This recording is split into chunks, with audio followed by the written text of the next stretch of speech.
Welcome back to the JV Sports Podcast. Today is Wednesday, February 11th, and we are back for another pod. Unfortunately, we do not have both me and Jace here today to kind of go ahead and do it. I think Jace has to work, and I'm pretty sure that's what it is, why he can't be here today. Honestly, I kind of made the decision unilaterally to podcast because with it not really being football season anymore, doing two podcasts this week didn't really make sense, and the longer I was thinking about doing it yesterday on Tuesday and then didn't because, I was being stupid. And then I just don't want this week to go too far. Let this week get too far out ahead of me, away from me, because the farther you get away from the Super Bowl, the less talking about the Super Bowl and how everything played out really matters to people that are out there.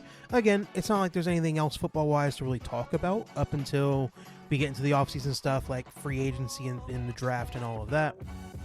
But I just didn't want to go too long with, all the stuff around the Super Bowl being, obsolete when it comes to what's in the news story right now. So I just want to make sure to get on here, be able to talk ball. I have some other things I wanted to talk about too. Not a lot, I don't think. Again, I this is one little curse I like to do is when I say before the podcast even really gets into anything that it shouldn't be long, and then I make it long. So I'm not going to make that claim at all. I'm going to go ahead and talk about things I want to talk about, and then end the podcast from there, and we'll see where we are by the end of it. So, things I wanted to get into before I got to the Super Bowl, I think I'll end with that. I just want to talk about some, literally one thing in NBA, right? Because I'll go into more of why betting for me is a really fun thing to do, and I have a lot of fun sports betting and all of that. But I will say that, now that football isn't an option anymore and there's not many other sports that I really watch, let alone want to bet on, I've been doing a little bit of NBA betting as of recently. And I do say that because of that, it does lead me to end up watching a lot more games than I haven't. And I think there was on one of the gambling apps, I think it was DraftKings, that it was like a deal that if you spend a certain amount of money betting, you get a League Pass for free for 9 months, and I did that. Now I have League Pass on my phone, so now when I make NBA bets, now I can watch pretty much any game that's not on regular television. I can then watch on my phone as well without having to pay the exorbitant amounts of money that people pay for League Pass. Because am I really that locked in enough NBA wise to want to pay for League Pass? No, I'm not. But when all I have to do is spend $5 in NBA bets and I get it for free for 9 months, I'll for sure take that opportunity. But because of that, now the NFL's over, I'll talk about the ending of how the whole betting thing went for my NFL journey for this season on the Super Bowl here in a bit. But I just want to talk about the fact that I have making a lot more, I'm not crazy bets, nothing like that's going to be life-changing, but, just a little something to scratch the itch, as they say, And because of that, I was watching some games last night, and that game that really caught my eye was San Antonio playing against the Los Angeles Lakers, okay? And was this the best game? No, honestly, it was an awful game when it comes to what was happening on the floor because the Lakers decided to literally rest everybody of note. LeBron, out. Austin, nope. No. AR, Austin Reeves, out. Luka, not playing. I don't even think they played DeAndre Ayton, who was their center, who really don't even care about all that much. But even he didn't play in this game. So when it comes to competitive basketball, this was not what that was last night when I watched it. But it did lead to a very enlightening. I'm not even going to say enlightening because I feel like that might be a little too strong because I think everybody in general, if you have any sort of good knowledge of what basketball is, I think you looked at a guy like Wemby and he just catches your eye because of how tall he is, obviously him being 7'4", 7'5", but it's the way that he moves, it's the skills that he has while doing it. And as you're watching him play these last 2 years in the NBA, you're just waiting for that moment for him to really pop. And again, he's a really good defensive player, almost unstoppable he's almost unstoppable defensively. He's such a big impact because of how tall he is, how he uses his length. Sitting there, and it's hard for anybody to really try to shoot over him or around him, especially when he goes to block shots. It's very easy for him defensively. But offensively for him, you're almost like whenever I have watched him play with the Spurs, he does a lot of playing on the outside. He's a big man, but he doesn't play like a big man. I get it. That's not what his skill set is, but it does, like when you see a guy that tall and that skilled for what he can do, and they don't use him that way, and they don't use him where it feels like he might have the biggest impact. It does annoy you when that doesn't happen. I feel like I've had that moment with watching Wemby at times where he's just sitting on the outside, at least when it comes to offense. He's just sitting on the wing, and I get it. He has guard-like skills, and he can dribble, he can shoot, he can do pretty much anything a guard can do. He really can do. I'm not saying he's doing it the same effectiveness, but again, a guy of that size being able to do the things he can do, it's otherworldly. But sometimes in that offense, he kind of gets not overshadowed, but he kind of disappears. When you look at a guy like him, that should never be the case. Like when you look at a guy like Wemby, he should always be the number one offensive option at any single point for that San Antonio Spurs basketball team. And that doesn't always happen. So that part does get annoying at times when you know how special he is, and when he does play and what he shows he can do, it's like, man, he can dunk, he can shoot, he can dribble past people. Like if you're too small, like if you're just a normal guard size, that's not tall enough for him. And then if you're big enough when it comes to size wise, usually he's going to be faster than them too and more agile. So like you could just tell how much of a mismatch he is offensively if you really use him that way. And last night, and I don't want to put necessarily like too much stock into this as saying this is like an MVP performance or anything, but I think it made me a little bit more frustrated as to why we haven't seen more of this throughout his NBA career so far. And this is what gets me. So when you were going last night, again, the Lakers aren't playing anybody of note.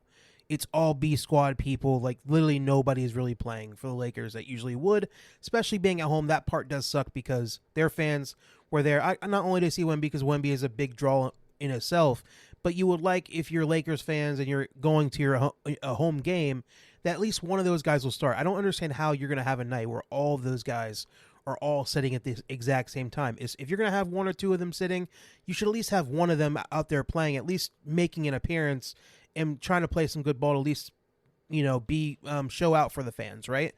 And it just sucks when you have all, like, why can't you plan it to where at least one of the three or two of the three were able to play? Especially if Wemby's coming, people are going to go out there and watch, and with Wemby coming to town, and it's just like the fact that the stars that the Lakers do have on their roster, none of them showed up to play last night. But because of that, Wemby came into this game, and it was very obvious that he knew that he had a size advantage over everybody. I think the biggest player that the Lakers the Lakers aren't really a big center team. Like, I think DeAndre Ayton is the only guy that you can really sit there and like, hey, that is a legit center in the NBA. But even without him playing, I think their biggest player is Jackson Hayes, who's around 7 foot, but he's nowhere near like a big man that's like has the skills to guard a guy like Wemby. I can't think of anybody else that really on that team last night had a real chance of guarding a guy like that, right? And it showed, because early on in that game, I think Wemby had 25 points in the first quarter, and I think that included him scoring 17 points by himself in a row in that first quarter. And I'm just sitting there like, it just catches your eye, because like what that is, like a guy like that is so unstoppable. And again, it almost looks easy for him because of the way that he can do so. Like if he decides to go into the paint, he doesn't have to do that much work to get into the paint and get over somebody, because he's as tall as he is, right? Even when he jumps, looks like he's only having to jump half a foot, and he's like, his hands are well above the basket, so throwing the ball up to him lob-wise is really good. And when he's getting to the basket, like there's not a lot of guys that are going to be able to not bang with him because he's really a skinny guy, but like guard him, be able to face guard him. Like there's not a lot of guys out there that can do that. And then if you are bigger, he's going to be able to be faster than you and be able to dribble and do all of those things. So like when he was playing the way he was last night and he was being very, very aggressive offensively, I'm just like, man, that's what we should be seeing from Wemby on a night in, night out basis. And again, I like some of the bigger defenders like in the NBA, you can't really expect him to be able to do that. But I'm just like, the aggressiveness that you saw out of him, that I saw out of him last night was notable.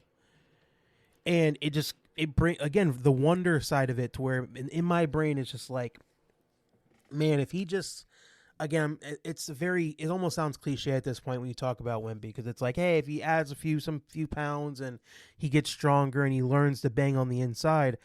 But I just think to a certain degree, if he just gets more aggressive on a night in, night out basis offensively, and really goes with the mentality that nobody can stop me, only I can stop myself, I really do think that he can be like the legend, like the potential like player that changes the NBA, like everybody thought he was when he was getting drafted from France. I really do think so. And I really do think it's a mentality thing, because he's not going to get much thicker than what he is. Like, some of those things are not going to change, right?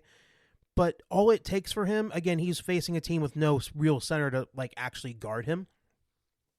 And there are teams like OKC and stuff, they have some like bigger bodied people that are going to try to play some better defense on a guy like him that can have a little bit of speed and that has a little bit of thickness to him to where to make his job harder. But it's just like, if Wemby just plays aggressive like that on a night, like at least more on a night in, night out basis, I really do think that he can be the transformative player that we all thought he was coming when he was getting drafted.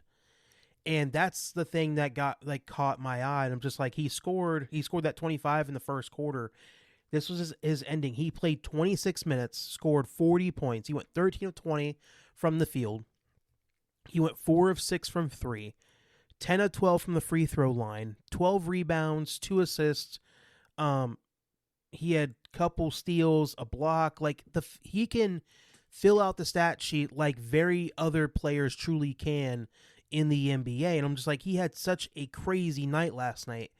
And it just felt like the difference for me was that he was just stupid aggressive. Again, there's guys out there that weren't out there for the Lakers that maybe changes his mindset, but I'm just like, why does it matter what other guys are out there? Why should that matter? I just don't see a lot of defenders out there that really has a real chance, like that many, like AD maybe when he's fully healthy. And again, when is that ever really a possibility for a guy like AD where he is at in his career right now? But like, what other big men that I can like, and like, there's not a lot of dudes out there that can play good enough defense to stop Wemby if he really has that aggressive mindset that I saw last night. And again, it's a testament to how good of a player he truly is and how game changing he is because of what he can do and what skills that he has and what physical traits that he has in his disposal. It's him and KD. And again, this is a good thing that I'm talking about KD without Jace on the pod, because whenever Jace hears the name KD, he goes into a conniption because for whatever reason, he totally hates what KD is and all of them. I'm not going to go down that road. But it's like those two guys are the ones that, like, KD is like legit almost 7 feet tall himself. And they are very similar players between the two. And again, I do think KD is probably, especially at his prime, I think a little bit more explosive player when it comes to what he could do. But like, it's still, when you have a guy that tall that has the skills that he has, like a guard like skills, can shoot. And Wemby, I don't think is necessarily nearly the sniper that KD has been throughout his NBA career. But I do like, he can still shoot, and like he's that much taller. KD's are like around 7 foot. Wemby's around 7'4", 7'5". So I just think that when I watch those two players, I get a very familiar feeling out of both of them, and I'm just like, again, main point, Wemby, just more aggressive on a night in, night out basis. I just don't think there's going to be many players that can stop him. Again, putting up a night like that where he's scoring 17 points a row in an NBA game against other professionals is probably unrealistic to expect on a night in, night out basis. But like, there's no reason he shouldn't. Like, again, he's averaging 25 this season, so he's doing a lot better than what he did last year. But like, he should look like the most dominant, unstoppable player on a night in, night out basis, no matter what, if he's just aggressive offensively. And that's the thing where I'm just like, man, if he turns that on, if he has that switch, if he has the LeBron-like switch when, like, because LeBron was a great player before he got to Miami, but imagine like after the finals, after he went to Miami and he became the villain and like he came out really aggressive And as good, he looked so unstoppable when he was just locked in and like really wanted to do what he wanted to do. It's just an otherworldly feeling of watching a guy being as unstoppable as he is at his peak. And I think you got a piece of that last night. You got to get to see what Wemby truly could be once he gets that mountaintop of like, once he unlocks that like on an every night basis, like, hey, I'm Wemby and y'all not. I just think it'd be a very fun thing to see once he does kind of figure things out, how he really wants to polish his game offensively and become an all-around offensive player. Because again, defensively, I think he's close to his peak of where he's at. He's really good defensively, and it's very a very unicorn-like player defensively. But offensively, if he can just round that thing out and really figure it out how aggressive he wants to be, I do think like he can like put up a crazy season that unlike the which we've never seen before. All right, that's all I have on Wemby. I don't really have anything else on the NBA. I've been watching a lot more games as of recently, but like again because of the betting and all of the having league pass and stuff like that. I just feel like I've been watching a lot more games. But that game last night just really caught my eye, so I just really wanted to talk about the Wemby things. I'm like, man, it's just a very if you didn't watch that game, go watch clips or haven't heard of it, like heard of what he did last night. Go watch a clip of it and go watch the video of him having that first quarter. Like it's like insane how again, it's insane that a guy like that can put up those type of numbers against, other grown men that are paid professionals to go out there and play. Again, it wasn't the number A squad. Again, I totally understand that. And I talked about that from the get-go, but again, it's just insane how unstoppable he looked last night, especially in that first quarter. Next thing I wanted to talk about, we have a couple of college football things I wanted to get into before I got into some NFL stories / Super Bowl. First one, Big Ten athletes ask Charlie Baker, who is the NCAA president, right? Yeah, the NCAA president, Charlie Baker. He doesn't do a lot, but so the Big Ten is making a claim that the NCAA should make it a bigger deal to outright ban player props in all college football games, at least for college football. I think all of college sports, right? Yeah. It banned NBA, banned individual player props in these games. So I think I've talked about this before, but again, if it doesn't really, it's not that big of a deal to me. The way I look at it is because for the players, it's a big deal because when you talk about these players that are very young and that have the impact to be able to play in these sports that people love. I think college football is probably the number 2 sport in the country. Again, it's NFL, it's college football, and then the NBA, MLB, like all the other sports can kind of battle for 3 through 5, right? If you're talking about the top 5 sports in the United States, right? So college football is a very popular sport, and it's something that a lot of people bet on a lot, right? And I can't really speak from a lot of personal, not personal, no, that's not what I mean, but I can't because of the state I live in, Ohio considers player props, they don't let you bet on that at all, right? And because Ohio's looked at it and said, hey, it's better for the athletes that they don't have opportunity to bet on themselves and, all of the betting things that players have been caught for in the NBA, in the NFL and all that, I think Ohio has decided smartly that, hey, we don't want to put players in that position potentially to make bad decisions and bet on themselves or bet on the games they're playing in. So they decided to kind of nip that in the bud very early on. And on top of that, when you have regular people betting on these games and betting on individual players to do certain things in these games, if that player does or does not, specifically if they don't do what they were supposed to do when it comes to their stats and what people bet on, it does lead to a lot of crazy people out there that are willing to go out there and on social media, or if you're in the stadium and you're yelling at the player from the stands like, hey, I bet on you to get such and such amount of catches. Why didn't you do that? And it leads to a lot of vitriol that these players do not deserve, especially at such a young age. So from the players' aspect, I totally understand not having this whatsoever, and I totally agree with it because I just think that something like that for, again, it's a little bit toxic for the NFL and for the NBA. Like, that's still a very toxic thing, but at least you're dealing with paid professionals in those sports that are of a lot older ages that can kind of handle that a lot better. But when that kind of vitriol and that potential hatred, because people are absolutely insane out here. Again, I bet on player props in the NBA and the NFL, and I've never even had a singular thought that I want to go tweet at a player because he didn't do what he was supposed to do when I made a bet that I made. It's just not in my brain because, again, the player doesn't have all the control. Again, is it annoying at times if you bet on something and something stupid happens for a player not to hit what you think? For sure. But, like, the extra steps of, like, going and attacking them via social media or in the stadium and talking to them. Think about people in the NBA, like, players in the NBA, and they get, like, from fans on court side, like, say, I bet on you to get such and such amount. Why didn't you do that? Like, I just feel like there's a lot of crazy people that are going to be able to, like, that think because they put their hard-earned money into betting and they think they can have their complaints to the players either on social media or in person. Like, it's a very stupid thought. So that doesn't necessarily come to my brain as to something I would want to do. But there are crazy people out there that are willing to do so, and I do think we need to protect these younger players that are, like, still very young in their careers, and I think giving them that sort of protection is a very good thing for the players in general. And now look at it from the better side. As a person that cannot partake in college football player props, I don't care if it's stopped for the rest of the country. I really don't, because again, it's one of those things that if I can't have it, nobody else should too. I think a little bit of that is definitely the case. So I can't necessarily sit here and say that isn't a little bit of pettiness from my end because I can't take advantage of having such a market to bet on sports betting. Again, I don't think I would. Just because in college, I think I do college football betting and NBA, in NFL and NBA betting a lot differently. I do a lot more NFL player props and NBA player props, but in college football, I'm pretty much a straight game guy. I'll bet on the spread.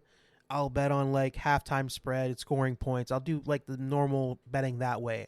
I would not even be as locked into props in college football because everything is so up and down. You're dealing with kids, right? This is not like a bunch of grown men out there playing in these games. So I just think there's a little bit too much volatility in that to, like, really want to make money doing that when it comes to making player props. So again, I don't think I would if that was a possibility for me. But again, I can't necessarily guarantee it. I just don't think I would. Again, it's very different when a person actually has the capability of actually going out there and trying it. But it's just, for me, I don't have that opportunity, so I don't care if it's taken away from everybody else. And I just think in general, if people can't control themselves and act like normal humans and not be crazy people, if you make a bet when you're wagering your own money and things don't work out in the game and you decide to go attack some kid on social media and all that, because again, when you say stuff that happens on social media and like people say it's not real and all of that, but it's like when you have these kids that have literally grown up in the social media age that know nothing else, that shit's real to them. It is. No ifs, ands, or buts about it. Stuff that happens on social media for younger people, it is real. And again, it does become their world because they get so popular at such young ages, and access to knowing what everybody thinks about you from, like, at a moment's notice, it can be a little much. And if you're dealing with kids, I do think you need to give them that little bit of extra security. So all in all, I think it'll be a good thing if the NCAA and does push for these betting services to not be able to do player props on college sports in general. I just think it's a very safe thing for everybody. And I think all in all, I think it'll make the space a lot better for the athletes themselves, because that's what it should be about. It should be about the athletes, of course. Next thing.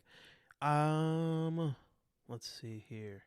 North Dakota State is joining the Mountain West for football. So starting in 2026, North Dakota State, who is known as a superpower in Division II football, is now going to be able to take the big jump from D2 to now FCS, now going to the FBS, and they're going to be joining the Mountain West. And I think it's a huge deal.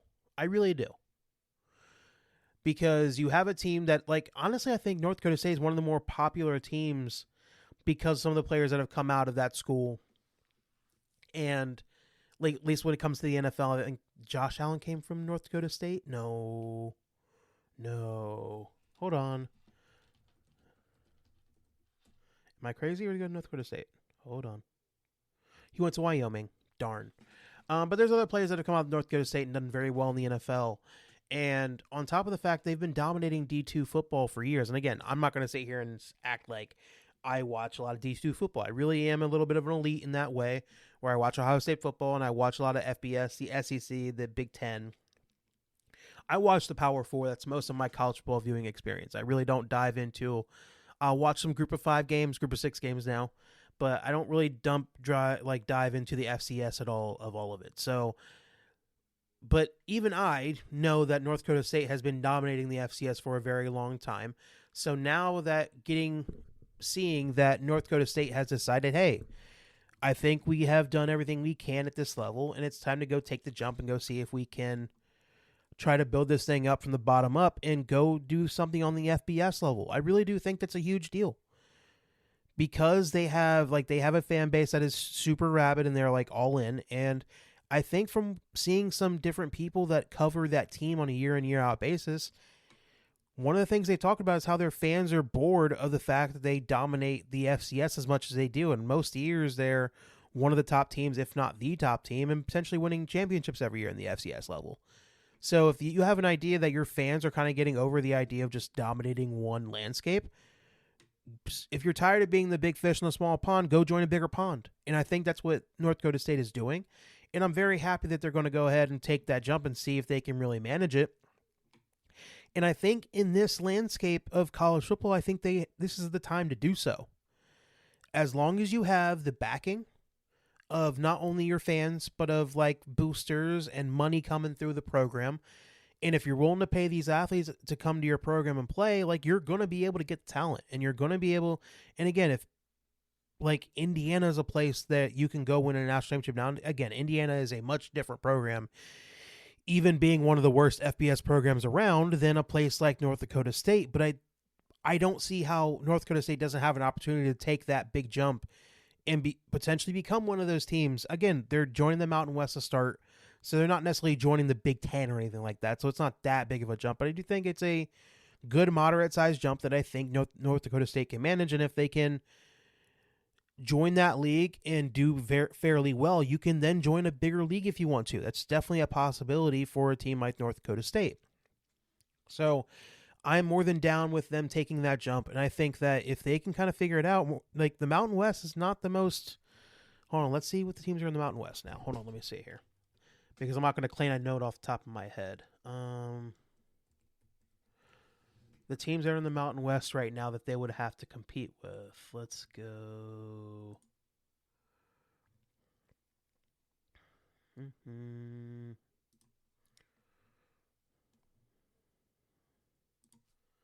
teams are in the Mountain West right now. So you have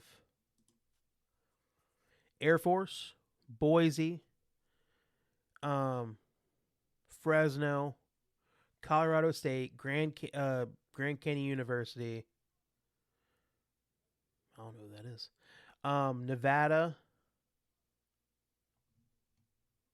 Hold on. Oh, and some of those schools are actually leaving. That's kind of crazy. Nevada, New Mexico, San Diego State, San Jose State, Utah State, and Wyoming.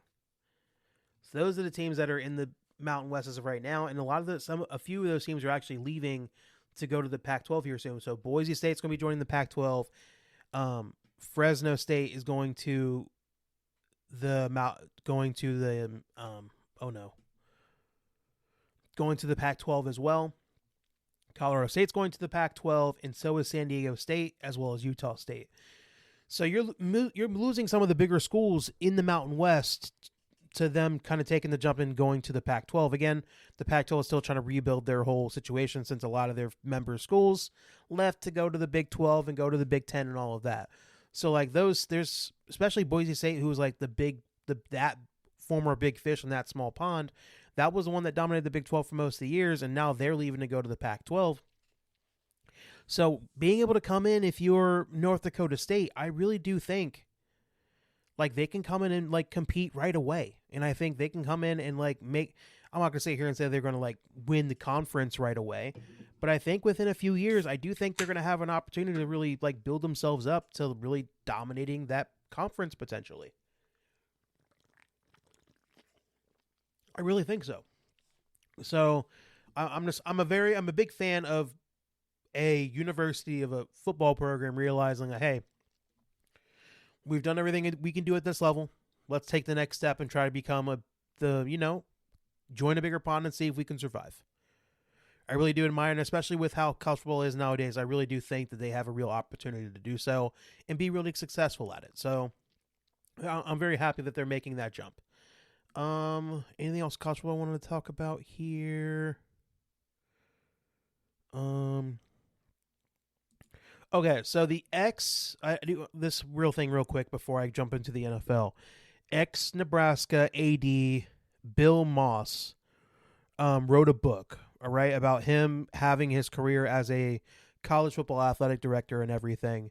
And in the book, he talked about how when he was the AD at Nebraska, and the moment when they hired Scott Frost to be their head coach, I think this was in 2017.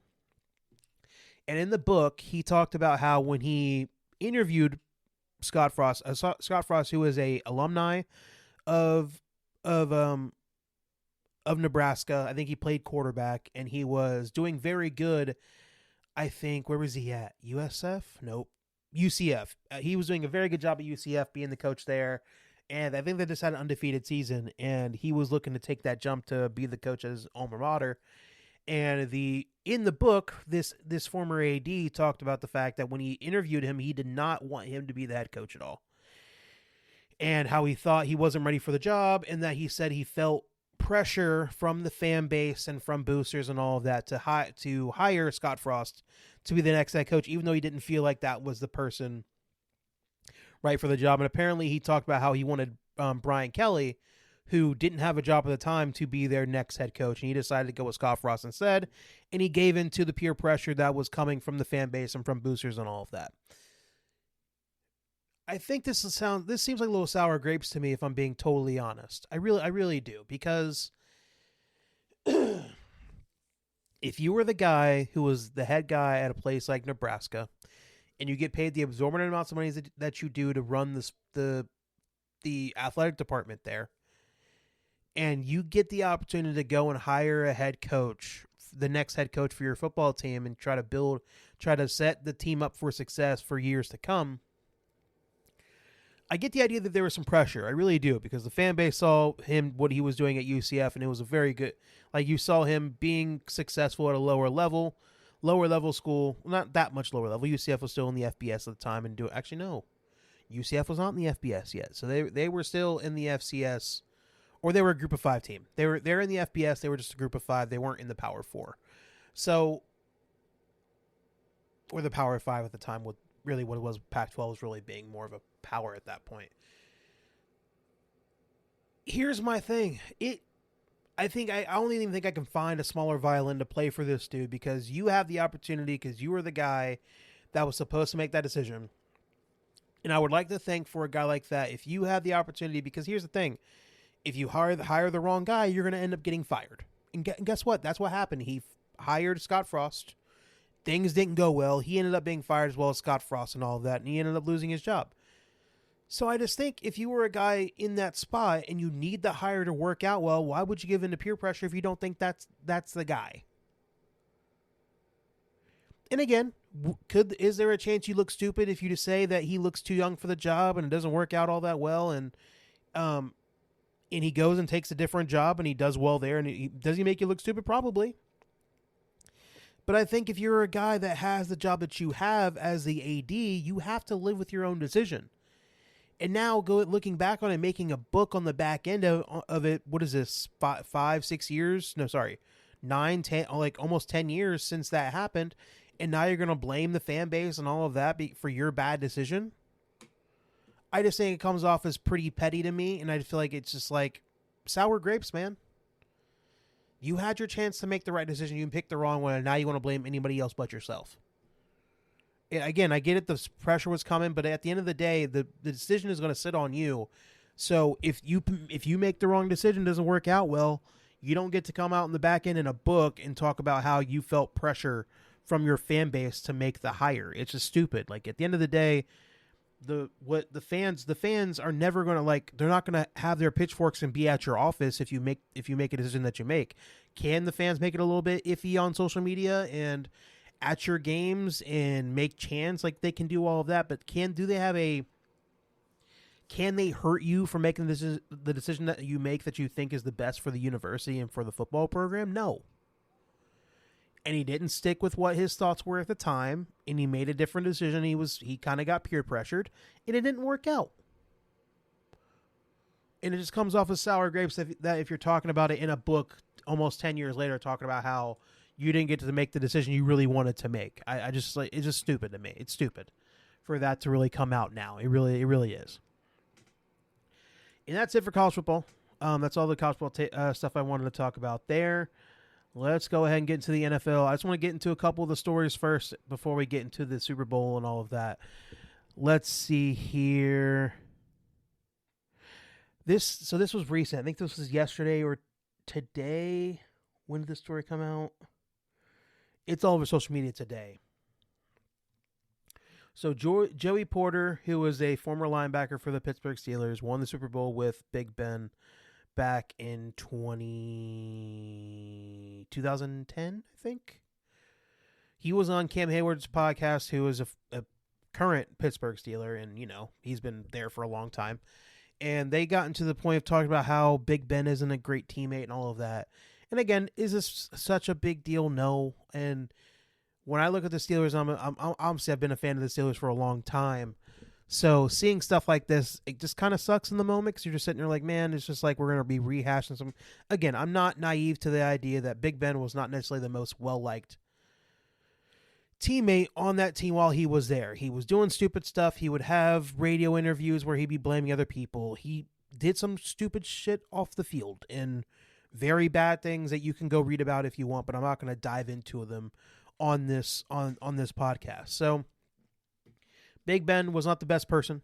He was not the best teammate and all of that. But now that you have like Joey Porter comes out and the clip makes its rounds on social media, and now you have guys like Mason Rudolph and other former Pittsburgh Steelers come out and like say, hey, how right he is and how they want to be able to talk about it, and they feel like they haven't been able to because Big Ben is still such a highly regarded figure in the Pittsburgh Steelers fan base because of what he did as a Steeler quarterback, getting to 3 Super Bowls, winning 2 of them, being one of the most winningest quarterbacks in Pittsburgh Steelers history, at least in the regular season and all of that, and being like, a top 20 quarterback to ever play the game, but around top 20 or so. I'm not going to dive into having my top 20 of quarterbacks to ever play because, it's just not really what I want to do right now. So, like, it just sucks when, again, do these players have some potential things to get off their chest about it? For sure.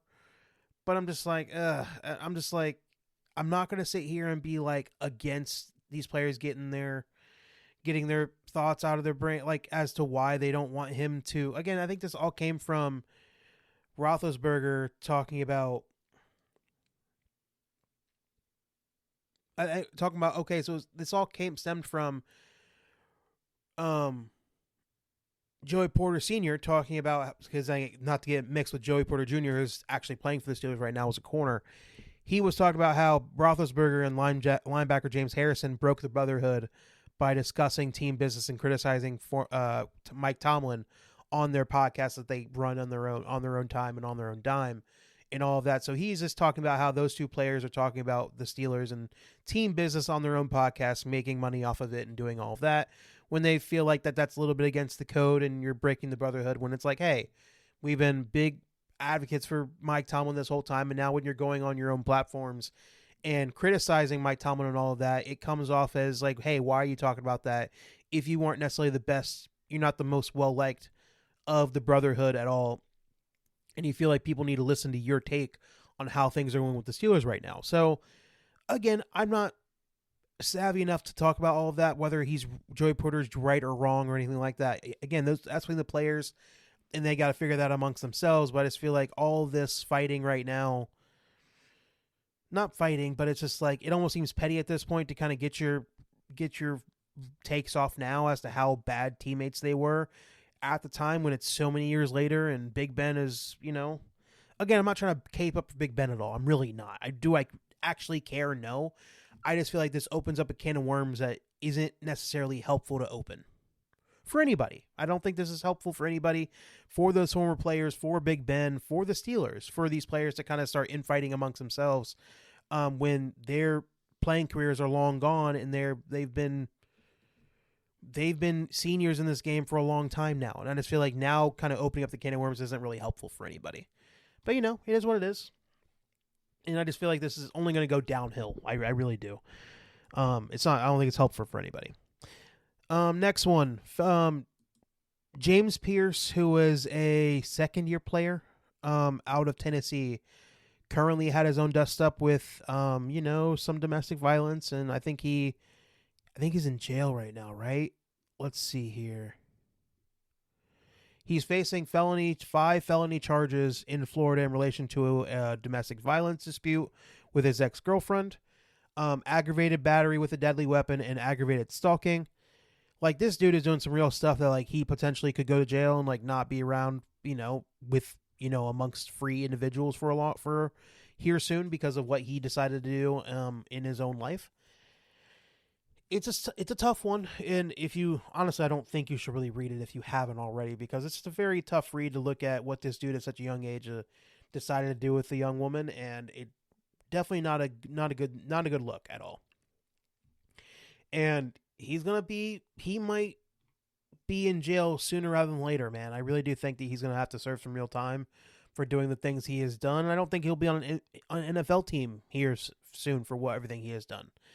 And he was a guy that the Falcons used a lot of draft picks for to kind of help their pass rush and everything. And I think that pass rush for the Falcons really got to a point where they were really vibing at the end of last year and really starting to play some really good football. And now because of a player like this, again, this is stuff that teams were talking about when he was potentially being drafted, how there were some character concerns. And the Falcons decided to not look at that, like not really take that into that. They probably took into consideration, but they had an opportunity to get 2 defensive ends in the first round, and they decided to do that because they wanted them to fix their pass rush a little bit quicker. And now they're going to be in a spot they're going to be without this player that they spent so much of their draft capital to get because he made some bad decisions in his own life. So I think, I don't know. It's disappointing that a player like that can't, like, in these moments make the right decision, not only for themselves, but, just being a good person, not wanting to do some of the things that they're doing. But in the moment, he made the wrong decision, and now it's going to, like, have some long-term effects on the Falcons as a team. And that's just what they're going to have to deal with. But it's just like, man, as soon as they thought they had this specific part of their team fixed, which for a long time was, like, their biggest weakness as a team, is that they didn't have a good pass rush, and then they felt like they finally fixed it, and now that guy's not going to be playing for their team here much longer because of his own decisions in his own life. It's just kind of like, it's just like a bummer type of thing, right? Especially when you bring in Kevin Stefanski to be your head coach to, like, kind of fix the offense and hopefully get a quarterback to help. And then now that you're going to be able to have a offensive system that'll help get the guys the football that they need to get the football. And it feels like everything was kind of coming into place for you to have a young team that can really take the next step. And as long as you get some good quarterback play, and now you're going to be taking a little bit of a step back because of a player like Pierce doing the things that he did. It just kind of sucks. But, it is what it is. And they took that chance when they drafted him that, like, if he doesn't change the ways that people were talking about him coming out of the draft, that something like this could happen. And unfortunately it did. And the Falcons are now going to have to figure out how to get another guy on the edge to kind of fill that need if he's definitely not going to be able to play next season. He's probably not going to be able to play for an NFL team ever again. But they're going to have to figure that out because of it. So who knows? And I don't think I have any other NFL stories to talk about. So I guess let's get to the main deal here as to why I'm here, is to recap the Super Bowl. So the Super Bowl, if you didn't hear, did happen this past Sunday. I think everybody heard about the Super Bowl that happened this past Sunday. And I don't think it was really for the fact of what actually happened on the football field, to be totally honest with you. I think a lot of it was more political BS and people talking about the halftime show, but I'll get to that there. I'll get to that at the end. I want to wait for that because I just think that's the actual game that was played should come first in the situation. So the game actually happened on Sunday night, and I was able to watch it. But before I get to the game, I have one quick story to tell. And I mentioned it on the last pod that this is what I was going to do, okay? So weeks ago, me, my stepdad, and my brother kind of decided that we wanted to make a heads or tails bet, which is a very popular bet to make on the Super Bowl because everybody's watching it and all of that. And we're in a place in Ohio that does not consider that a bet that you can make, okay? Boo-hoo for me, right? But I started to look into it, and because of that, realized that because there are states around us that you can go that allow that bet to be made, I said it as an offhand comment to my stepdad and to my brother, like, hey, what if we just took a drive over to Indiana a couple hours and made a heads or tails bet and then just came right back? And the more we thought about it, the more we like, hey, this could be a very fun thing to go do. And the more we talked about it, the more we were like, hey, this is a very cool, fun idea to kind of go to do, right? And it finally came down to it, we decided to go do so. So me, my stepdad, and my brother, we go ahead and take an hour and a half drive over to Indiana to go across state lines. Again, you have to go pretty far past state lines in order for the betting apps to change over to let you make the bet. But we made the drive all the way to Indiana, and this where made it a little bit more fun for me, okay? So I think it was me and my stepdad making the bet, and then my brother was like, didn't really want to, didn't have the money, didn't want to make the bet. He just want to join the ride and all of that, kind of have the vibes. And then maybe talk to me about how I'm a gambling addict. I don't think I am. I think I'm pretty good, and I'm not really ruining my life doing so. But I have fun sports gambling. It is what it is. I don't really have a lot of other vices in my life. So I really don't have any other vices in my life. Maybe other than eating, I guess, being a big guy. But in playing video games, but like other than that, I really don't drink, I don't smoke. I just sports bet. So I've never even been to the casino, right? Everything I can do it from my phone, so I even go to the casino. So like that doesn't even like going like betting on slots doesn't even do it for me. So I thought this was a very fun idea. So on top of the fun idea of going across state lines and making the bet and hoping that you win, so me and my stepdad, I was like, hey, what if we just don't tell each other what we bet when we go across state lines to go bet? We don't tell each other until the coin flip happens, and then we'll just have our reactions then. And that left open the idea that both of us won because we picked the right side, or one of us wins and one of us doesn't, or both of us lose. I decided that a very fun aspect to it of having the surprise as well as the money itself of betting the money and winning or losing it, right? So we go across state lines, we make the bet, cool, all of that, and then we also make a couple other bets you can't make in Ohio. So we make all of our bets there and then drive back, and we get to the Super Bowl. And I was cool. Again, so the bet, it was like minus 103. So it's like you make the bet, you almost double your money, okay? I think my stepdad bet like $10-20 on it. I went a little crazier and I spent $50 and made a heads or tails bet, okay? Don't tell each other. That's the whole thing. Don't tell anybody. It'll be a surprise when it happens. I picked tails because in the moment, like coming up to this moment, I had too many people look at me and say tails never fails, right? And I got into my own head about it. I'm sitting there like, man, so many people have told me tails never fails, so it makes me want to pick heads.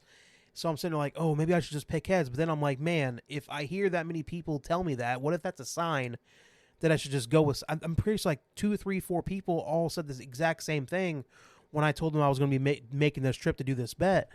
And I was sitting there like, man, what if I just try to go against the grain and it ends up going against me instead? So I just made the decision, not to mention the fact that I was kind of reading, we were both in the same car, me and my stepdad, and I was just reading the tea leaves, and I'm sitting there like, man, he's heard those people say the exact same thing, so he's going to want to go with heads.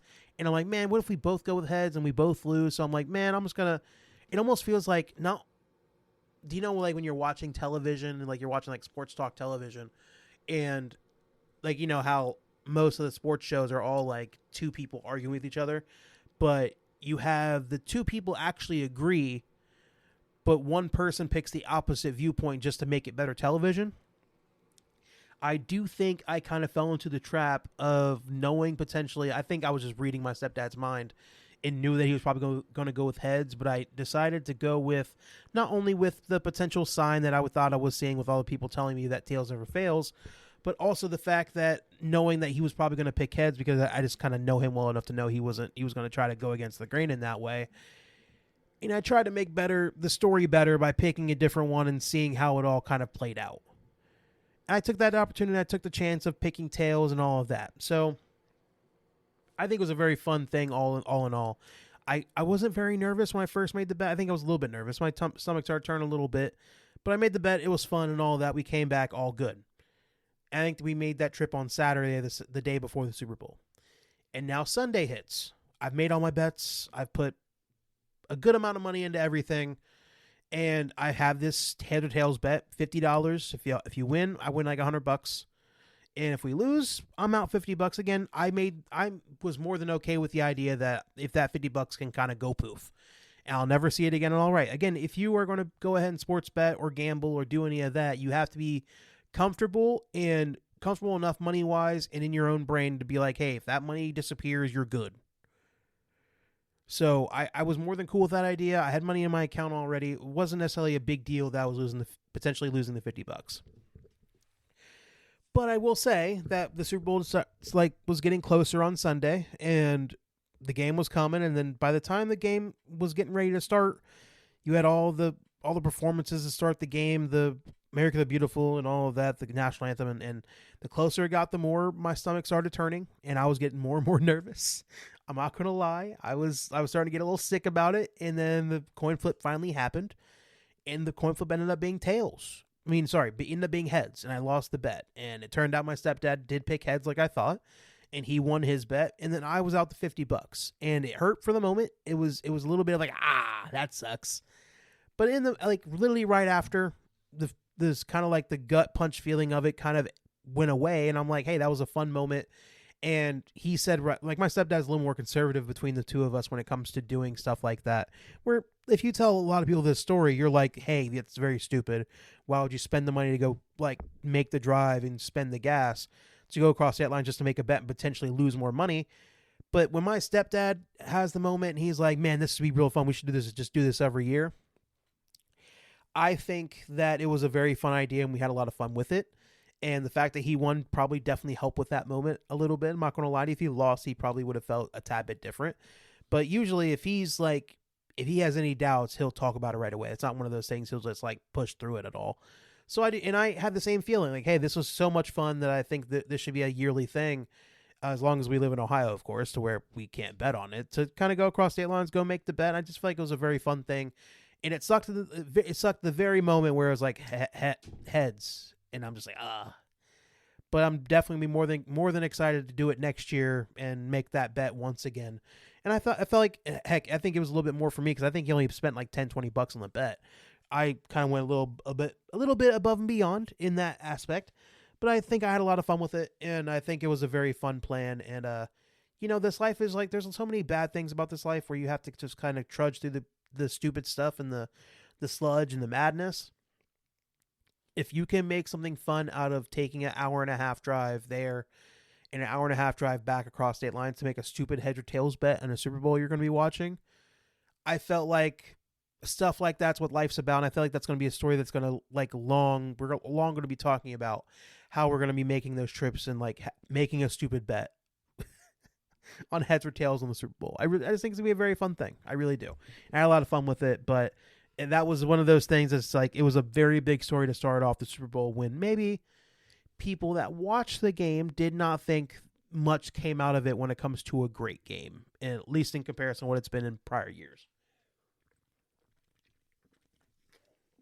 Actually, now that I think about it, heck, the last 2 years, if you're a casual observer of these Super Bowls, I think you can say it wasn't a fun game for very different reasons. I think this year it's a little bit more people that want to be like more offensive, like people that want to watch a lot of scoring found it boring. And then last year it was more about the fact there was a lot of scoring. People were scoring a lot. The Eagles did a lot. Eagles destroyed the Chiefs and scored a lot of points. But I think last year, if you weren't a person that was just looking for the Chiefs to lose, I think it was very fun to like watch the Chiefs get blown out the way they were against the Eagles, especially when the Eagles scored as many points as they did. So this year, Super Bowl. Let's get to the reaction of that. So me, my stepdad, we're all watching it, and my brother, obviously Jace. We were all watching it together. We made our bets during the game. We were doing like the live bets and all of that, on like how the drives would go.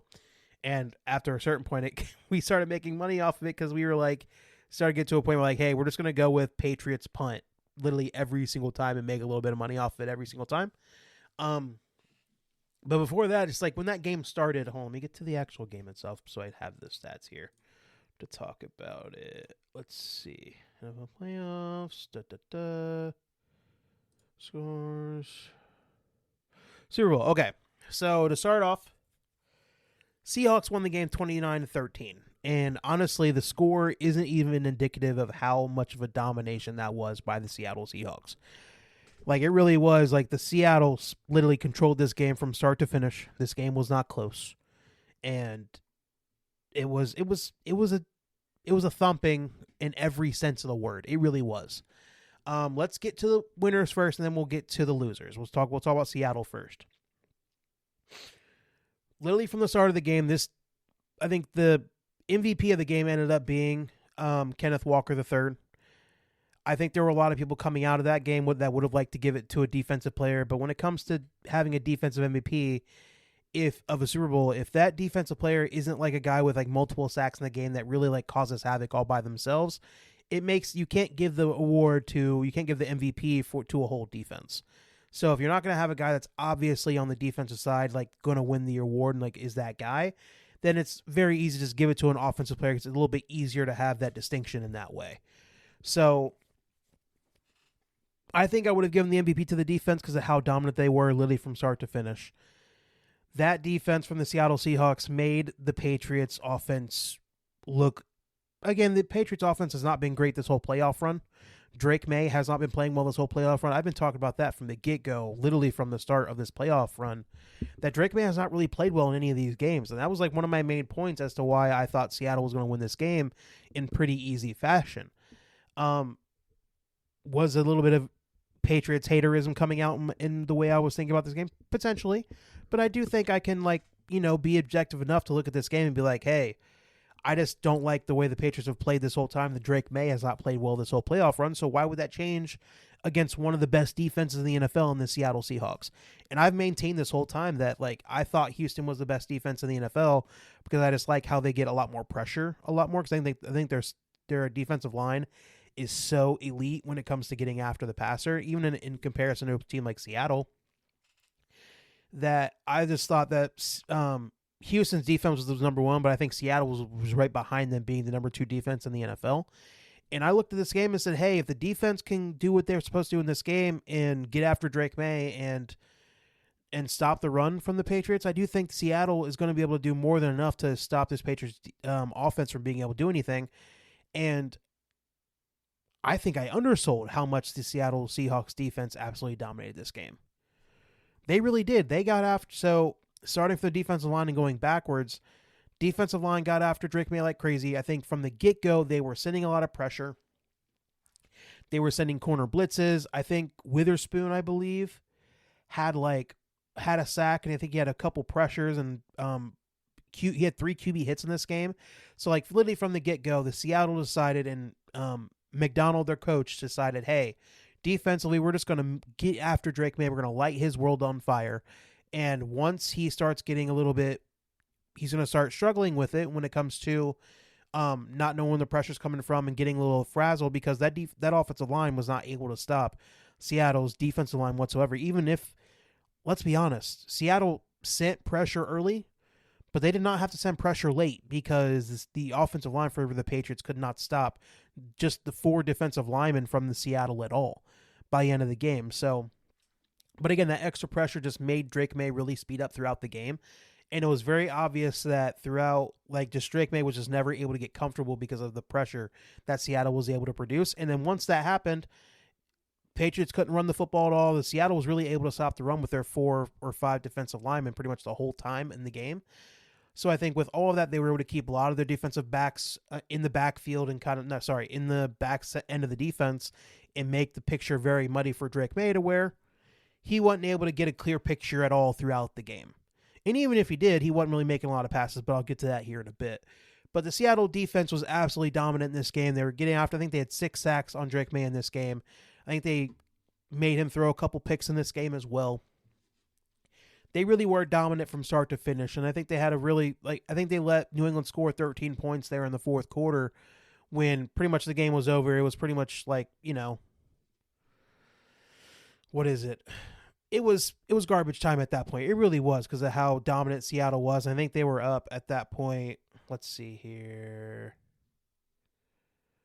Play-by-play.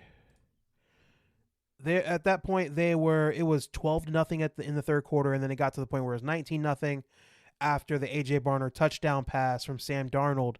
And then it felt like after that point, it was like this game is pretty much over. I think there was 12 minutes left in the fourth. The Patriots really couldn't do anything offensively. And I think after that point, Drake May kind of uncorked a couple of deep balls to Matt Collins and got their first touchdown. And then the Patriots got a late touchdown with 2 minutes left to make it 29-13 after the game was really over.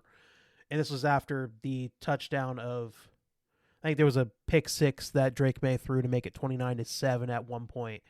So this game was dominated from start to finish by that Seattle Seahawks defense. It really was.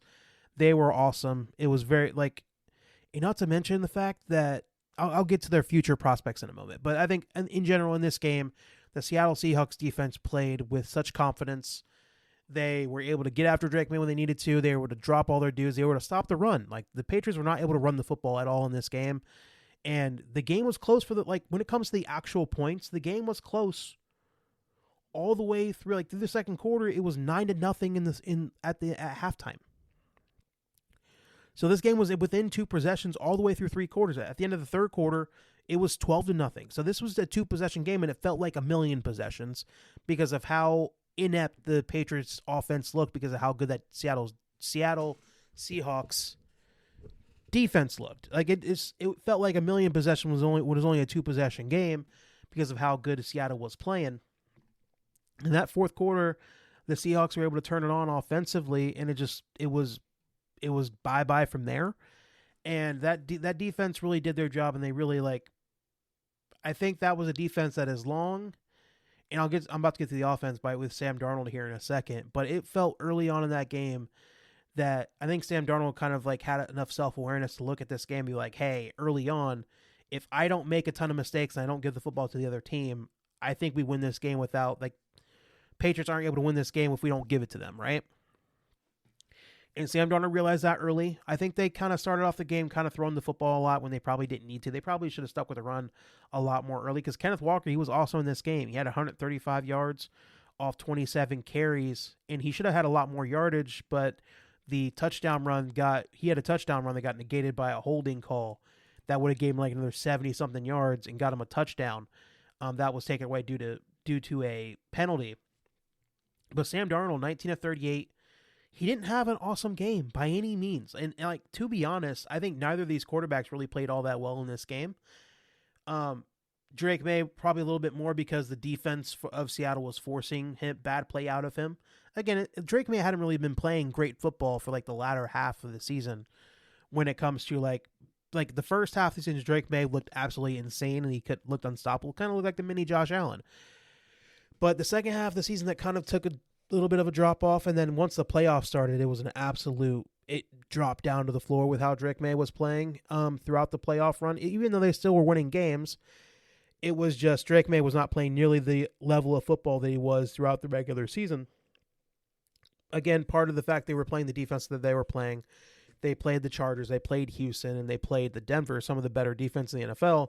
But Drake May just wasn't seeing the game the same way. He was a little bit happy feet in the pocket, and it finally caught up with him because they faced a team that wasn't having an offense that was imploding on the other side, or an offense that was missing a quarterback, or an offense that was having a quarterback that was shooting himself in the foot over and over and over again, like C.J. Stroud did in the game that the Patriots played in the divisional round against them. So the Patriots finally met a team that had a quarterback that stayed within himself in Sam Darnold, that didn't turn the football over, and that realized hey, my defense is going to win us this football game. Let me just play as conservatively as possible. And Sam Darnold did exactly that. He had that one touchdown pass to A.J. Barner in the third quarter, the 16-yard touchdown pass. But outside of that, Sam Darnold didn't play well. he had a few. I will give Sam Darnold this. He did have a few plays where he was just trying to extend drives and kind of like get more time off the clock and like get into field goal range. And Sam Darnold he avoided a few sacks in this game that felt like, man, I'm not sure how we got away from that. And again, Sam Darnold is known as a guy that can move around in the pocket and do all of that. But there were points where it looked like the Patriots had him dead to rights. And for whatever reason, he was able to be a magician and get out of those sacks and get the ball down the field or run for a first down and just like do the extra things that kind of keep the offense moving and get in the field goal range and kind of keep their lead going the way they were in this game. Where I think Sam Darnold did what he was supposed to. He managed the game perfectly. He did not play awesome, but he did exactly what he needed to do. And honestly, there were times where even a game like this in a big moment, I didn't think was possible from a guy like Sam Darnold. 8 years through his career, up until last year, well, I think this is his 8th year in the NFL, a lot of those years were him struggling throughout most of it and him not playing well and him in the biggest moments not playing his best football. And you have these last 2 games where last game against the Rams in the NFC Championship game, he absolutely played lights out and he threw the football all over the place. And then in this game, he did not have his fastball. The Patriots defense was playing very well, by the way. I think the defense for the Patriots was the only reason this game wasn't even worse than what it truly was on the scoreboard. But he realized early on, like, hey, if I don't give the Patriots anything, we're going to win this game without much of an issue, so why should I force it and just don't make the very bad decision? And that's what Sam Darnold did. He did that. The Kenneth Walker ran the football very well, and I think he was really the driving portion of this offense throughout this game. JSN, for the most part, got locked down because I think early on, they just kind of, he dropped a few passes, and then he ended up getting hurt and missing most of the third quarter. But like JSN only had 4 catches for 27 yards. He really did nothing in this game. And I think the Patriots made it a big part of their defense to making sure JSN was not going to kill them. And that's exactly what happened. But guess what? When the plays needed to be made, Cooper Kupp, 6 catches, 61 yards. A.J. Barner, 4 catches, 54 yards, and a touchdown. Rashid Shaheed had a couple catches. JSN, like I said, had his 4 catches, really didn't do much else. Kenneth Walker had a couple catches for 26 yards on top of the rushing yards that he had. So, like, the offense for the Seattle didn't do a lot, but again, they just didn't make it. They just weren't imploding on that side to allow their defense to win the football game for them. And again, when it's coming down to the last game of the year where there's only 2 teams left in the Super Bowl, it doesn't matter how you fucking win. You just got to go out there and win it. And guess what Seattle did? They won it. And their defense was the driver in this game. And they let the defense eat on the other side. And then they ran the football with Kenneth Walker. And Sam Darnold didn't make the terrible mistake of giving the football to the Patriots and giving them any free opportunities to kind of score and like have an easier time trying to get back into the football game. That's exactly it, man. Sometimes it's not always going to be a lights out offensive performance. Sometimes the defense is going to be able to kind of win the day for you, and that's exactly what happened in this game. And again, do I have enough historical reference to be able to call this defense one of the best defenses to win a Super Bowl of all time? Probably not.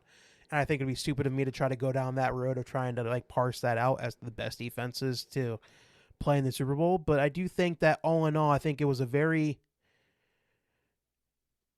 what's the word I'm looking for? They were playing some very not cohesive. Oh no, what is it for playing? They were playing very balanced football on both sides of the ball. Whenever the defense needed it, the offense kind of showed up throughout the regular season throughout the season for the Seattle Seahawks. And then once it got to the point in this game, in the biggest moment where the defense was playing at their best, the offense just did not make it harder on the defense to go out there and do their job. So I think all in all, it's a big deal. I think for Sam Darnold, for a guy that looked like he was going to be out of the NFL at certain points in his career, has really turned it around. And I do think has found a real home in Seattle. And I think he'll be there for probably the remainder of his career. Again, he's still a very young dude generally in his NFL career. I think he's only 27 years old. So like he has it, like he's still fairly, like Patrick Mahomes is 31. So, like, Sam Darnold is still a very young quarterback, and I think he has plenty of prime years left in his career, and I think he's found a real home in Seattle where he has some real offensive pieces, and they have a really good team around him where I think they can – I'm not going to sit here and say that Seattle's going to be like an every year play out like a Super Bowl contender, but I do think, like, they have a real runway to kind of have some real years of success with Sam Darnold at the helm. If he can keep playing like this and kind of like, you know, not like playing some very good football – And they'll have to get a new offense coordinator and all that because now he's been hired to go coach the Raiders as their head coach. And with McDonald being one of the better young head coaches in the NFL defensively, and like their defense is all still very young, and they have a real runway to have multiple years of success and like maybe get to multiple Super Bowls. I'm not going to be the guy to sit here and say if they're not in the Super Bowl next year, it's a travesty, because I just think that so many things have to happen for a team to start the season and get all the way to the Super Bowl. A lot of things have to break your way, and like injuries, like there's so many other things you have to try to control that you don't have control over.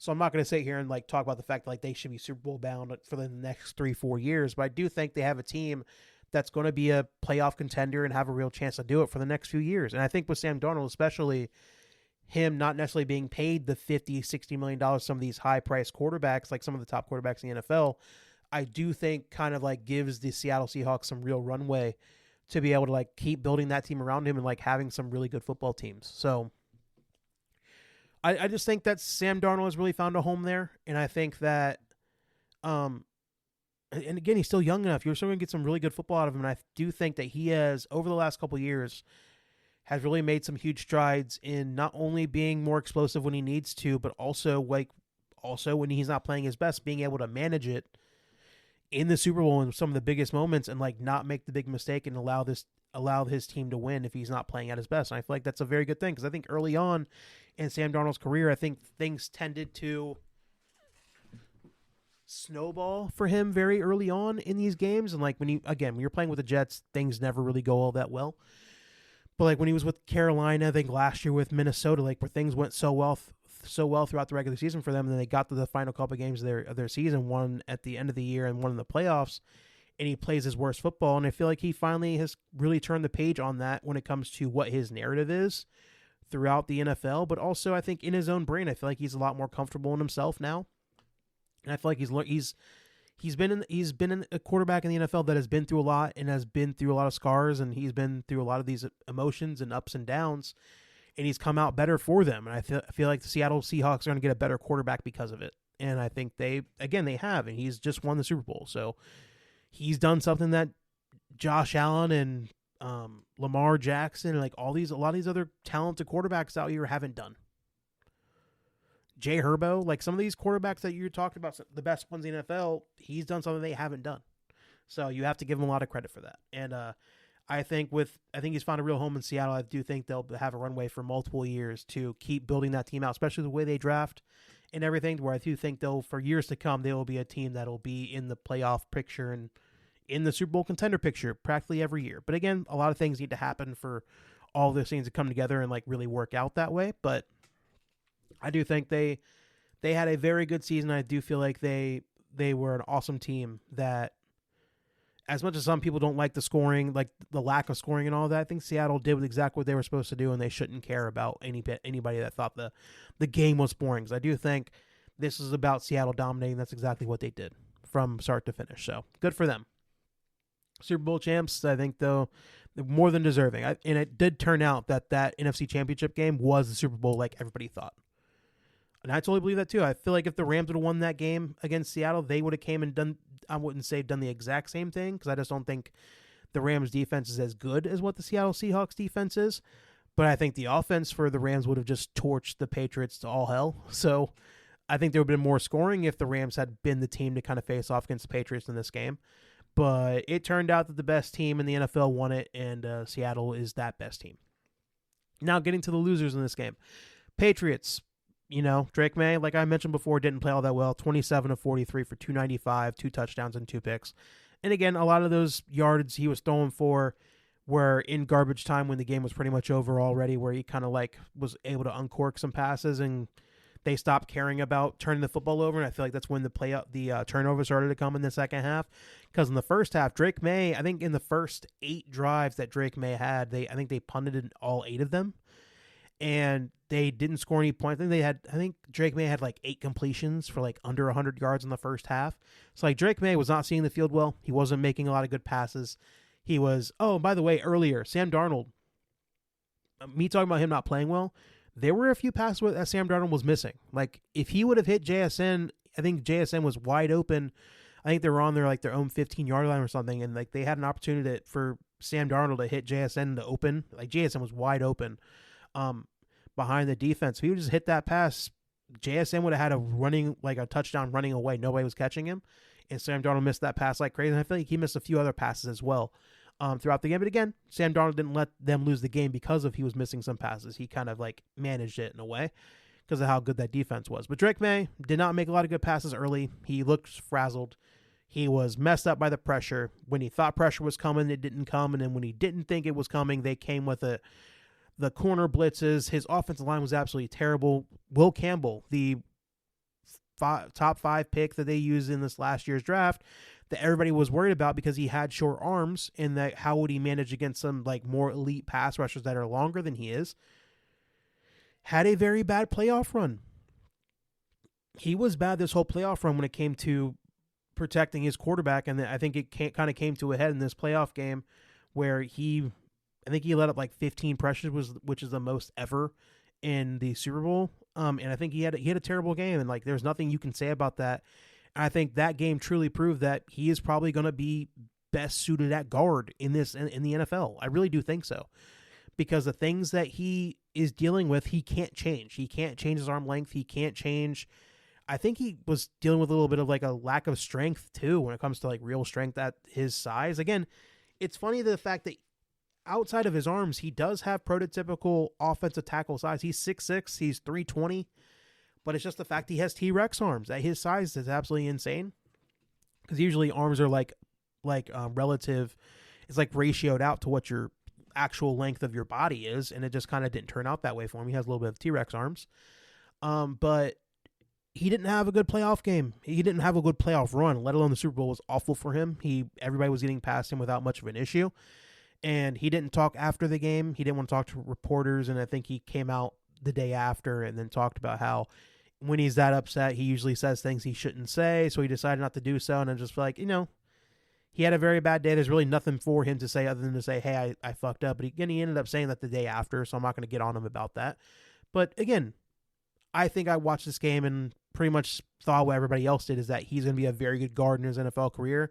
And I doubt if he stays at tackle throughout the rest of his career that he will be a good one. I just think there's some physical traits you need to have at offensive tackle that you just need to be a longer player. And I feel like it's very hard when you're playing against these freakazoid defensive ends that have the length and have the size and have the speed, and be supremely lacking in one of those areas and be able to survive. It's just not very possible. And I feel like if he wants to have the NFL career he was projected to have, I think he needs to go to guard potentially, because I think the short arm thing, you're not going to be able to change.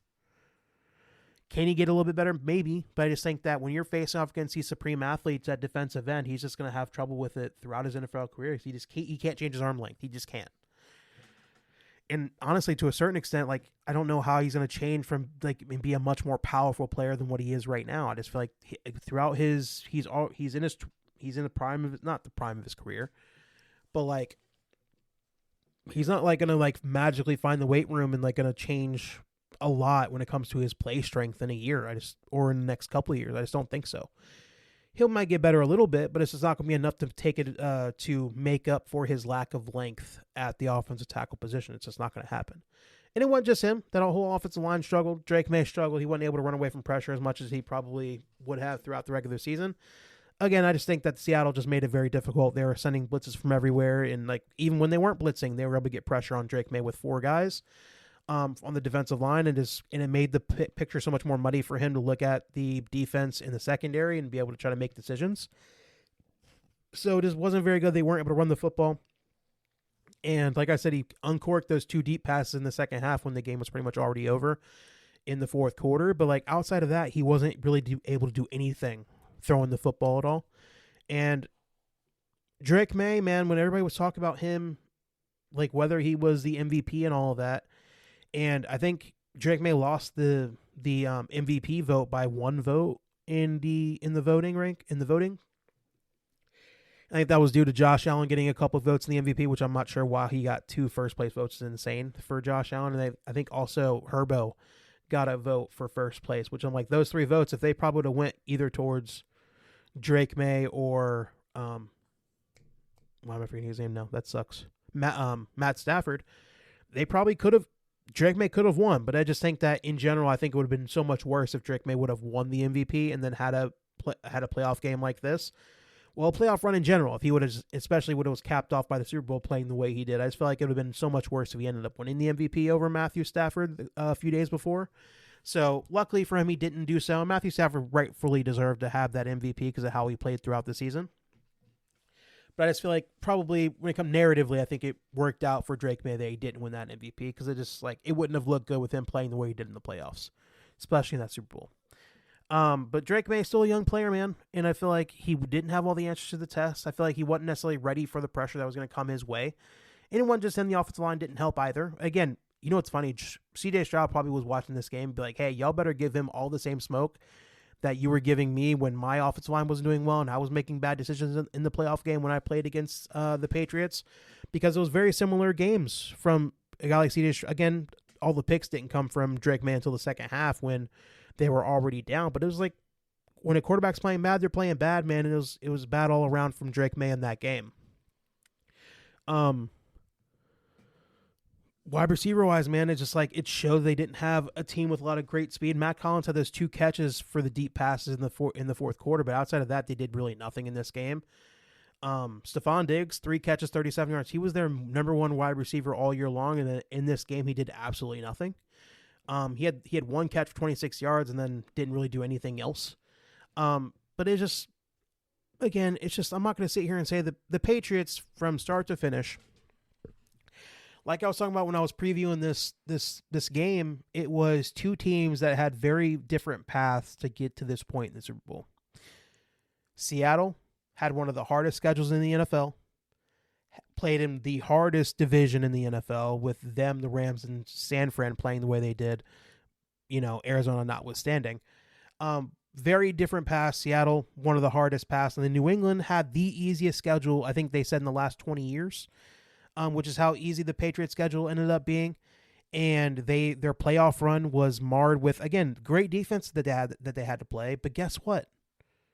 Herbo played terribly in that first playoff game that they played against the Patriots. C.J. Stroud had a meltdown of a lifetime against the Patriots. Again, if C.J. would have just played regular football like Sam Darnold played in the Super Bowl, Houston would have been the team that, kind of like Seattle, just like their defense was powering their way all the way to getting to maybe making a Super Bowl run. And then in the AFC Championship game, they played against a Bo Nix-less Denver Broncos offense. So like they were just, their whole lead up to this moment in the Super Bowl was them playing against offenses that weren't able to live up to the moment. And I feel like it gave a lot of Patriot fans, again, I was very happy to watch this game and watch how Patriot fans were going to melt down because of how bad this game looked for the Patriots. But it gave a lot of Patriot fans the thought that this was going to be their year and this was like a doorstep of destiny moment. Again, I mentioned that because of the First Things First show that I watched. Very fun. Kevin Wild's one of the main guys. Doorstep of Destiny. He's a big Patriots fan. It's kind of like made this a big, made it kind of like a mantra for the season, and it ended up to being a doorstep of a very bad season that they had to witness in that Super Bowl game. And I just feel like it kind of set up a very bad point for the Patriots, where I just don't think they really were a good enough team to. I'm not going to say a good enough team to make the Super Bowl because they made it, but I'm just like, it's just like, looking back on it, hindsight being 2020, was the Patriots really a Super Bowl caliber team? I don't think so. Again, they're 14-3. They earned their way here, but I just feel like their path was so easy throughout the season, regular season and postseason. I'm just sitting there like, I think I'm not being crazy by saying they didn't they weren't a Super Bowl caliber team. Did they deserve to be here? That's not really for me to say because they earned their way there and they went through the path they went through. Like, we can't control that fact. Neither can they. All they can do is take down every opportunity in front of them and get to this point. But by the time the Super Bowl came, there was one team that was way better than the other, and that was the Seattle Seahawks over the Patriots. And Drake May being such a young quarterback, do I think that he can get better from this and become the player that we all like? Can he be that player consistently throughout the first half of the season, throughout the rest of his NFL career, where people were looking at him being one of the best young quarterbacks in the NFL? For sure. I really do think so. And I feel like he will only become better from this, and I feel like he will be a very good quarterback for the Patriots for years to come. But I do feel like this is a moment that, he took his lumps, and he's going to learn from this, and he'll be better for it. But this is a game he was not ready for. That Patriots offense was not ready for. That Patriots coaching staff, it felt like the Patriots coaching staff was like the biggest, like coming into it when you have, Mike Vrabel, one of like the more veteran NFL head coaches out there, one of the best coaches out there, from what a lot of people say. And you're facing off against Mike McDonald, one of the younger head coaches in the NFL, and he is only in year 2 of being a head coach for the Seattle Seahawks. But again, one of the brighter defensive minds out there, probably the best defensive mind out there. And it's just like, man, maybe the Patriots have a real coaching advantage, and it didn't look like that throughout this game. Again, maybe it didn't matter because of how much of a gap there was when it came to players playing on the field. So maybe the coaching just didn't end up mattering because of how lopsided it was for Seattle in the player department. But it just looked like Seattle just like coached circles around that Patriots coaching staff in general. And again, the Patriots are only going to be like, Vrabel's only going to get better from this. Drake May's only going to get better from this. And let's be honest, the Patriots only can go up from here because they have so much money coming back and going into next year, and salary cap space, and they have they'll have another draft to keep getting more players. I think they'll have, their prospects are only looking up from this point because they're only going to build, and they still have a very young quarterback in Drake May. But the problem is that he's now through year 3. Nope, not year 3. He got drafted with Caleb, right? So this is year 2. So like in the next 2 years, you're going to have to pay the man. So like if you're not going to win a Super Bowl in the next couple years, and then you're going to have to pay Drake May, and then you're going to have to now go be like everybody else and have a top flight quarterback pay wise, and then have to build your team around it. Are you going to be able to kind of get to that point and like where you're paying your quarterback a ton of money and still getting to the Super Bowl?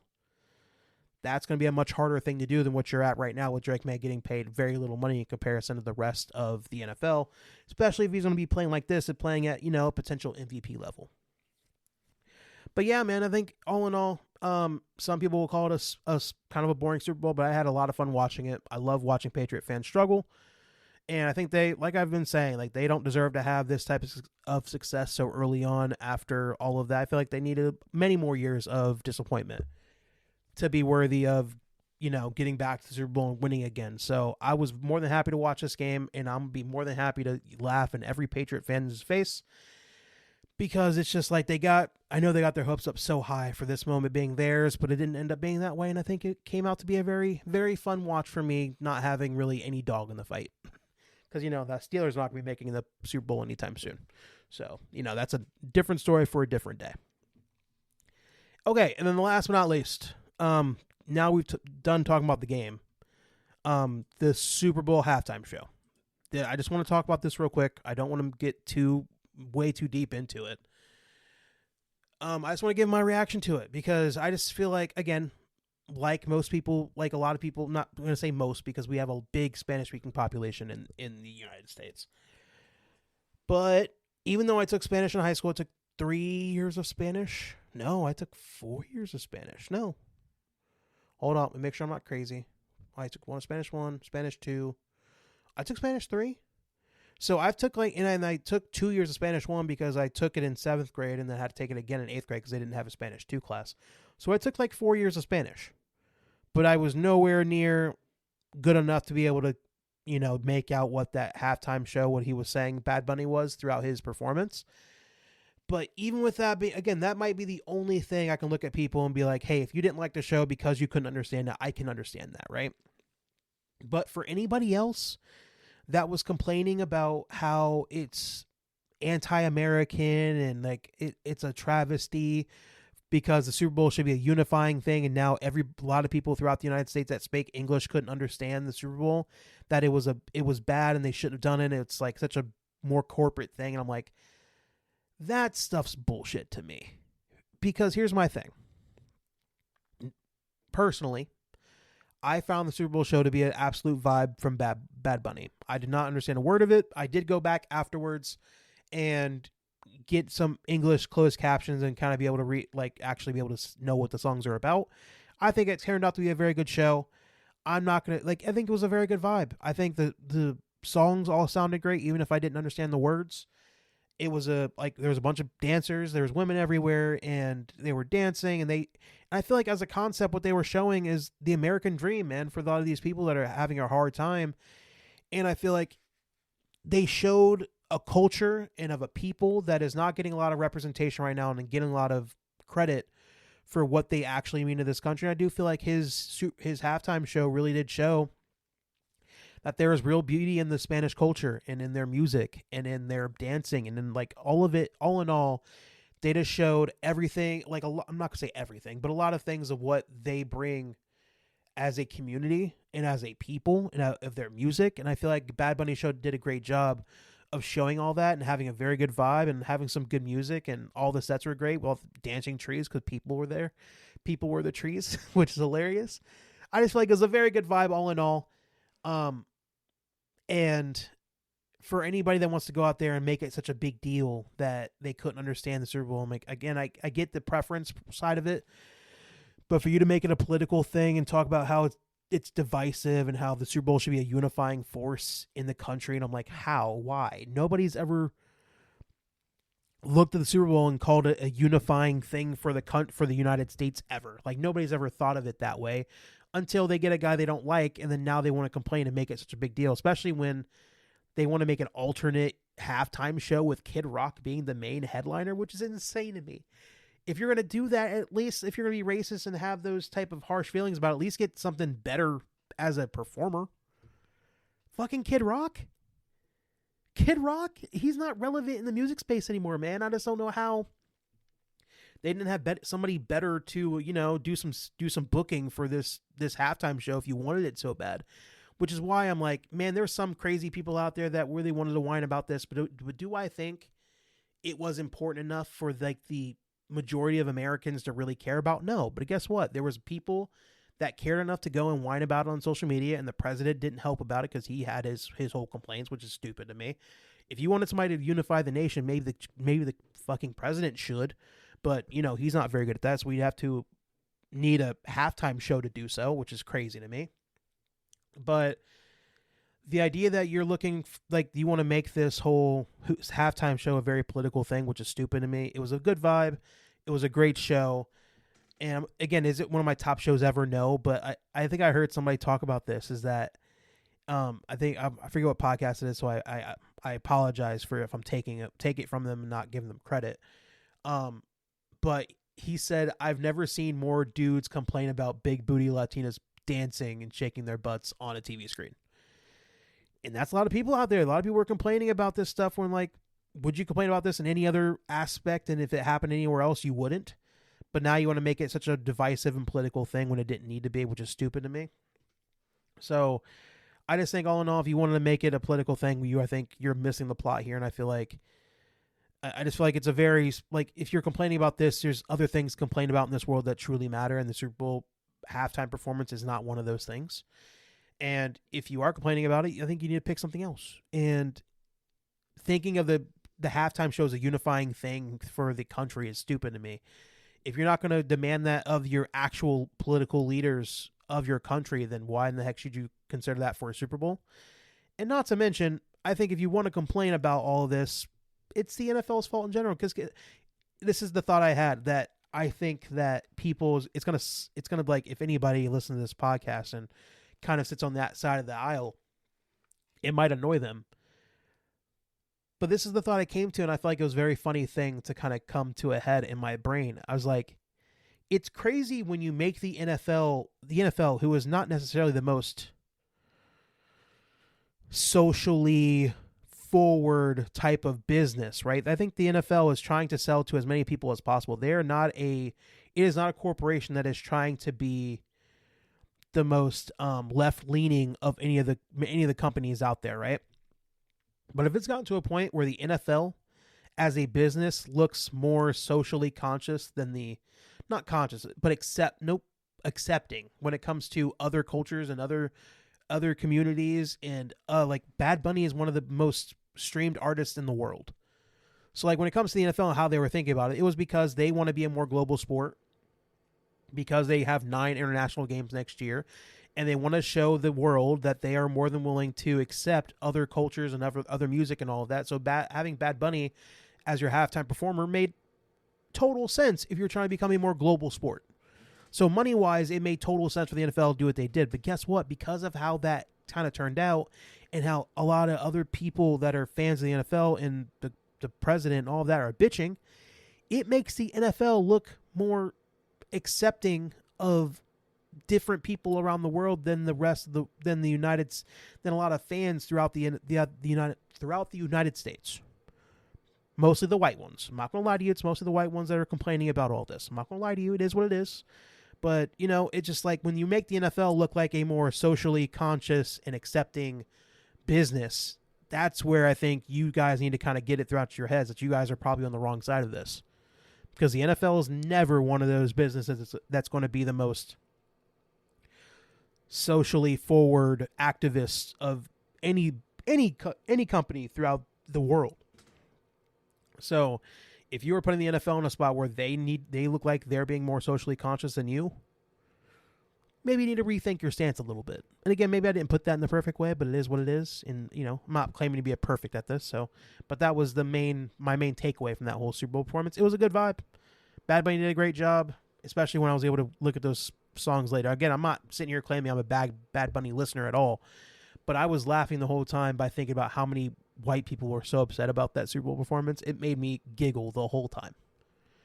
Because I was like, as much as this is like, it's supposed to be a fun thing, it doesn't really fucking matter in the grand scheme of the world. And there was a lot of people that were so upset by it, including Jake Paul, by the way, which is stupid because he's talked about how he's not again, stupid people having stupid opinions. I'm not going to necessarily go all the way down the road of reacting to it, but it's just like, come on, man, it's not that fucking serious. It doesn't make any sense to me. I don't get how it had this many people in a tizzy about it. So it is what it is.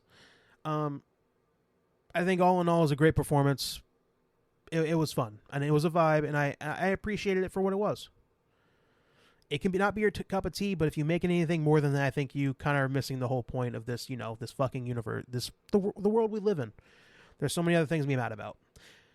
All right, that's it for me complaining about the halftime show. Well, not about the halftime show, but the people that want to complain about it. And we've done everything else I wanted to talk about today. We talked about the Super Bowl, talked about some other stories I wanted to talk about, talked about Wemby. And we did it without going 2 hours. So I feel like I had a very good pod doing this today. Didn't go I maybe stretched it out a little bit too long. Probably should have made this closer to an hour. But again, like I said before, I'm never going to sit here and guarantee a short pod because I never do it. So especially when I'm by myself, it just never happens. So, but I think we had a fun time. I did everything I wanted to talk about, and I did it on a Wednesday, not too far past Super Bowl. So maybe there's some people that actually still care about my thoughts on this whole Super Bowl and everything going on. So that's about it for me. Let's go ahead and end the podcast here, guys.